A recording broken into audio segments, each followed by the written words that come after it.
Bismillahirrahmanirrahim. Assalamualaikum warahmatullahi wabarakatuh. Alhamdulillahirabbil alamin wa bihi nasta'in wa la umuri wadin wa ala alihi wa sahbihi ajmain amma ba'du.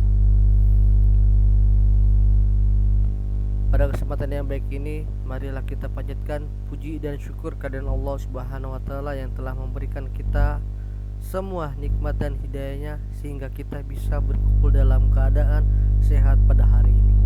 Sholawat serta salam tidak kita lupakan kepada Nabi kita, yaitu Habibana wa Nabiyana wa Maulana Muhammad sallallahu alaihi wasallam.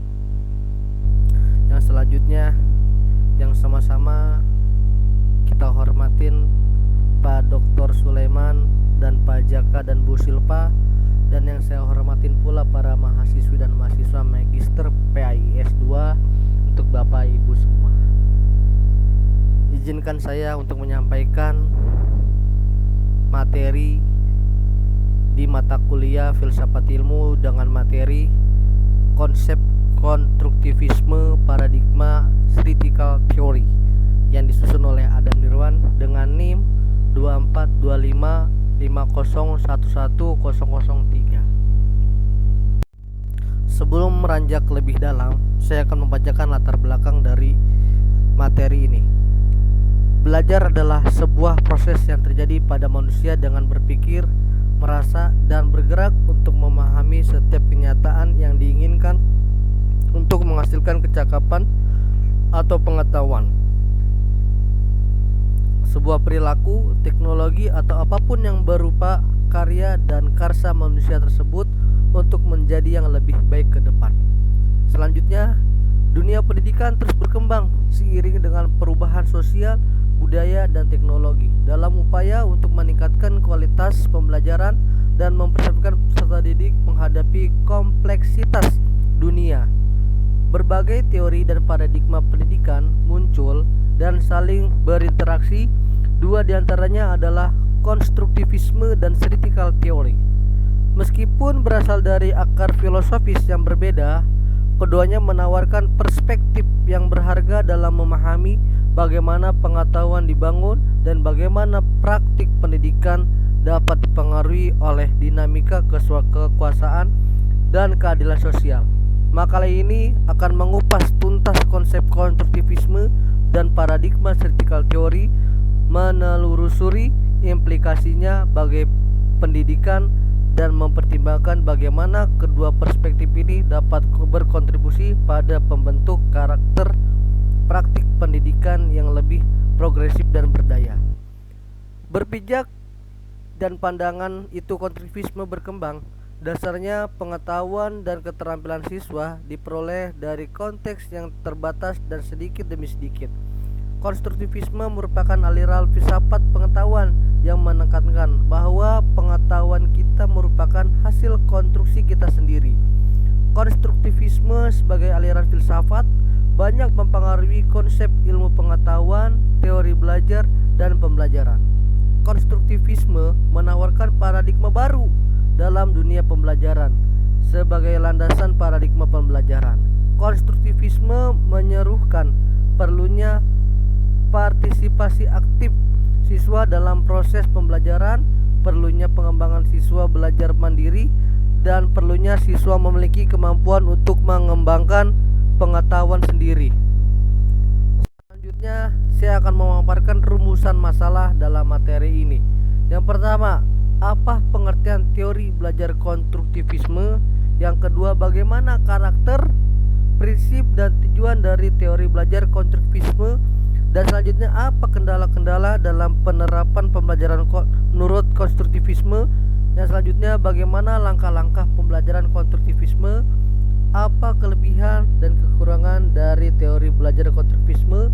Bagaimana sejarah teori kritis? Dan kelebihan dan kekurangan paradigma critical theory.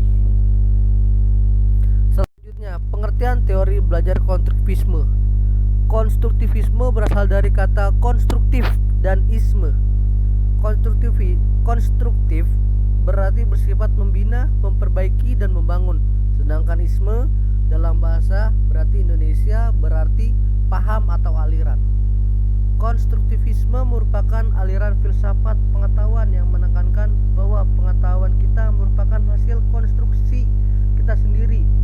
Pandangan konstruktivis dalam pembelajaran mengatakan bahwa anak-anak diberi kesempatan agar menggunakan strateginya sendiri dalam belajar secara sadar. Sedangkan guru yang membimbing siswa ke tingkat pengetahuan yang lebih tinggi. Menurut Tran-Fui juga mengatakan bahwa teori konstruktivisme adalah sebuah teori yang memberikan kebebasan terhadap manusia yang ingin belajar atau mencari kebutuhannya dengan kemampuan untuk menemukan keinginan atau kebutuhan tersebut dengan bantuan fasilitas orang lain. Dan selanjutnya menurut Martin et al. Mengemukakan bahwa konstruktivisme menekankan pentingnya setiap siswa aktif mengkonstruksikan pengetahuan melalui hubungan saling mempengaruhi dari belajar sebelumnya dengan belajar baru. Dari sekian banyak menurut yang disampaikan konstruktivisme, kita simpulkan bahwasannya sebagai landasan paradigma pembelajaran, konstruktivisme menyerukan perlunya partisipasi aktif siswa dalam proses pembelajaran, perlunya pengembangan siswa belajar mandiri, dan perlunya siswa memiliki kemampuan untuk mengembangkan pengetahuannya sendiri. Selanjutnya ada karakteristik teori belajar konstruktivisme. Yang pertama, belajar berarti membentuk makna. Yang kedua, konstruksi arti merupakan proses yang harus-menerus.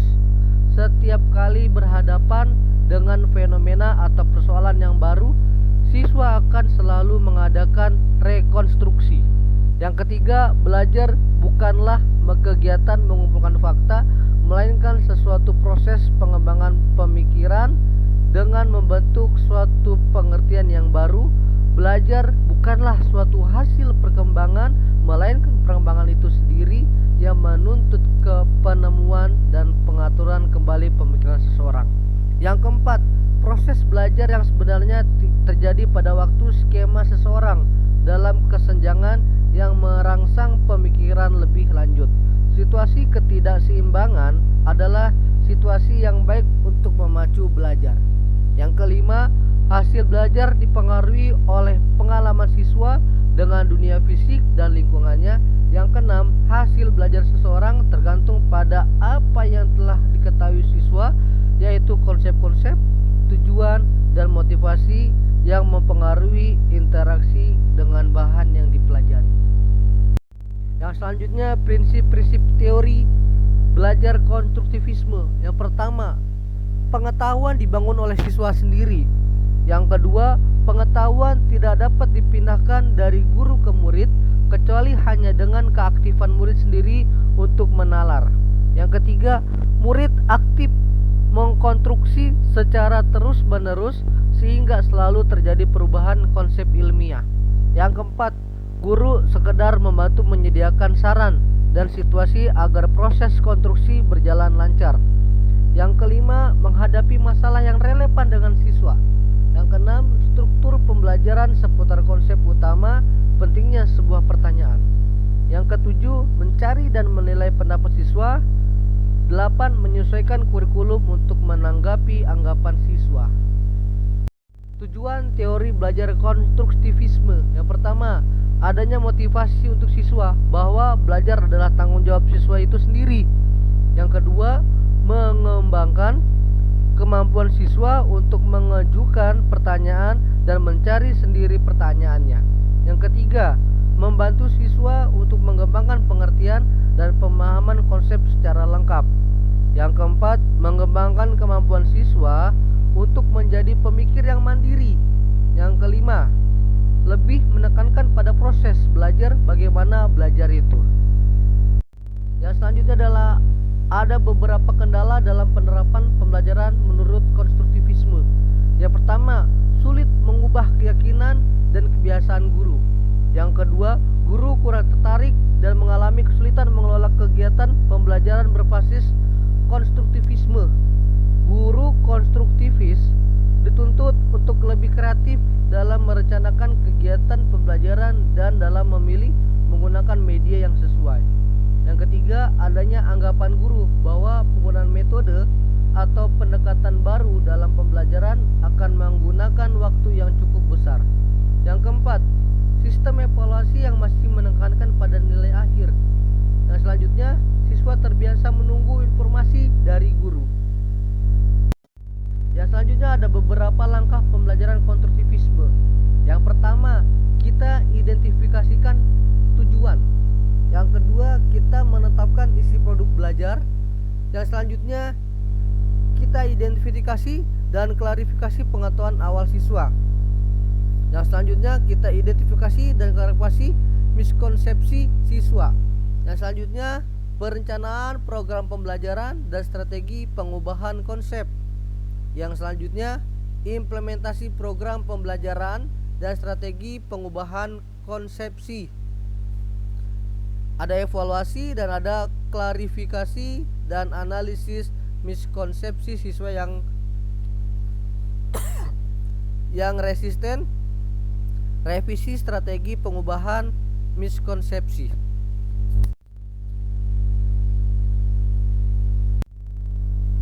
Selanjutnya ada kelebihan dan kekurangan teori belajar konstruktivisme. Yang pertama ada kelebihannya.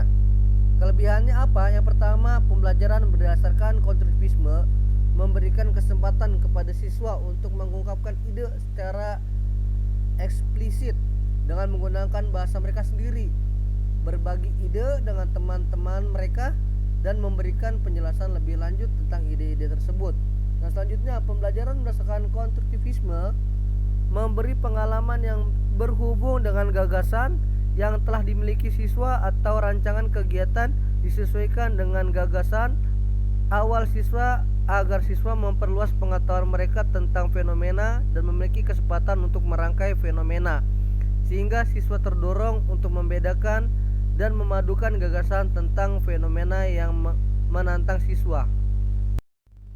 Yang selanjutnya adalah pembelajaran konstruktivisme memberikan lingkungan belajar yang kondusif yang mendukung siswa mengungkapkan gagasan, saling menyimak, dan menghindari kesan selalu ada satu jawaban yang benar.